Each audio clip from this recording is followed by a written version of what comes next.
We're going to take a look now at some different metrics that we use when assessing population and determining things about a country. And some of those metrics can tell us a lot about a country, how developed it is, the health of its population. We can infer or understand a lot about a population from some of these metrics. The first one that we're going to look at is the crude birth rate.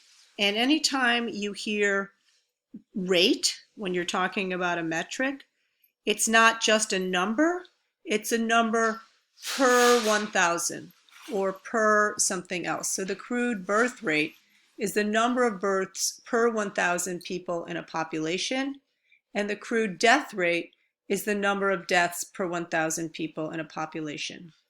But one of the problems with just looking at the crude birth rate or the crude death rate is it doesn't really tell you about what the population structure is like. So for example, if you've got a country that has a lot of old people, elderly people, you're going to expect it to have a higher crude death rate than a country that has a lot of younger people. Similarly, if there are way more younger people in your population, you're going to expect to see a higher crude birth rate. So just by knowing the crude birth rate and the crude death rate, you can find the annual growth rate for a country, how much that population is growing just on birth or death rates. But other rates may be more meaningful to look at if we're talking about births and deaths. So in particular with births, you can look at an age-specific birth rate. So that is the birth rate per 1,000 women, and you can specify whether you want it to be over the years 20 to 40 or 45. So in that way, it's easier to compare that statistic across different countries. It's a little more meaningful. Natural increase rate in the population is how much that population is going up or down based on how many people are born and how many people are dying. What this doesn't take into account, of course, is immigration, how many people are moving into your country. So the natural increase rate can tell you how much the native-born population is growing or shrinking, but it won't necessarily tell you about the overall population because it's not taking into account immigration and emigration, emigration being the number of people leaving a country. The simple way to calculate the rate of natural increase is birth and death rate, as you can see here, as a percentage. What we do talk about a lot, and that we will emphasize a lot in this class, is the total fertility rate. This is an important number for you to understand and know, or this rate. This is the average number of births per woman over her childbearing years. And generally, statisticians consider childbearing years 15 to 44. So we can look at this rate, and we know that in developing countries, a total fertility rate of 2.1 is the number of babies a woman will have that just replaces population. So it neither increases or decreases. In a developing country, a less developed country, the total fertility rate may be higher. It could be 2.7 or 3, and that could be because of infant or child mortality.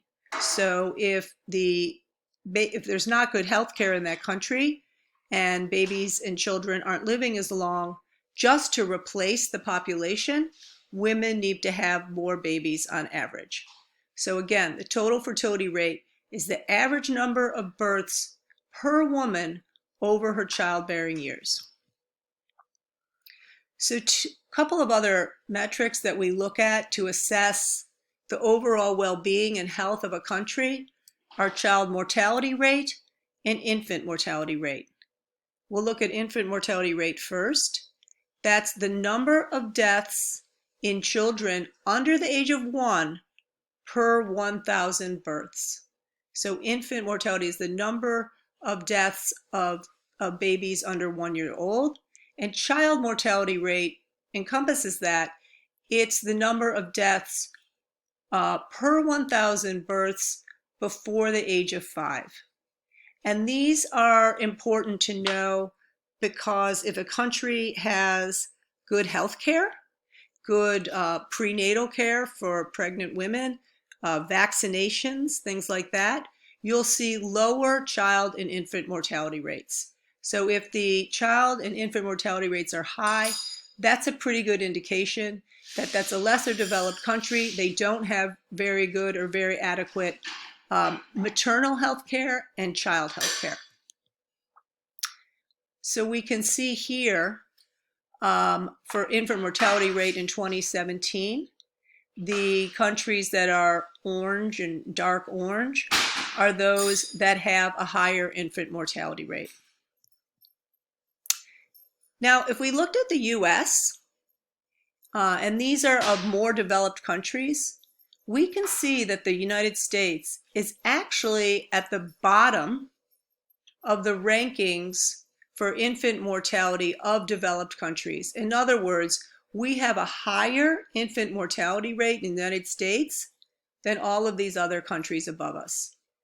Now, why would this be? We know we're a very developed country. We know we have amazing hospitals and healthcare. What's going on here? Part of it, actually, is that statistics are calculated differently in different countries. So in the United States, we count many deaths when a woman is pregnant in the infant mortality rate that would not necessarily be counted in other countries. So for example, if a woman is pregnant and loses that baby at 5 months, that will be counted in the US infant mortality rate, but it might not be in another country. But that doesn't explain the entirety of it. We also have big disparities, big differences in infant mortality in this country according to race and education level. So we can see here in this slide that among white mothers, we have an Asian mothers a relatively low infant mortality rate, but for Black mothers, Native American mothers, it is much, much higher. So the rate for Black infant mortality is more than twice as high as white infant mortality. And that is even across socioeconomic status. So you can also see that for less educated families in the US, there may be a higher infant mortality, but that doesn't account for everything in these racial statistics. So white college grads have a 3.7 infant mortality rate, while Black college grads have a 10.2 rate. You can see here, and this gets to the socioeconomic status, white high school dropouts, so these are less educated women, not having as good access to health care, not taking as good care of themselves, they have a very high infant mortality rate, on par with Black women. But Black educated women still have very high infant mortality rate. And people have speculated that this could be because of high levels of stress that Black women feel and encounter because of racism and the stress that is generally going on in their lives.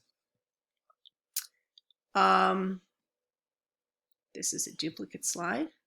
So when we're thinking about all of these statistics, we use them to understand why populations vary around the world, what these statistics tell us about the wealth in different countries, about the development or lack thereof in different countries. That's how we use these metrics to look at and understand the world.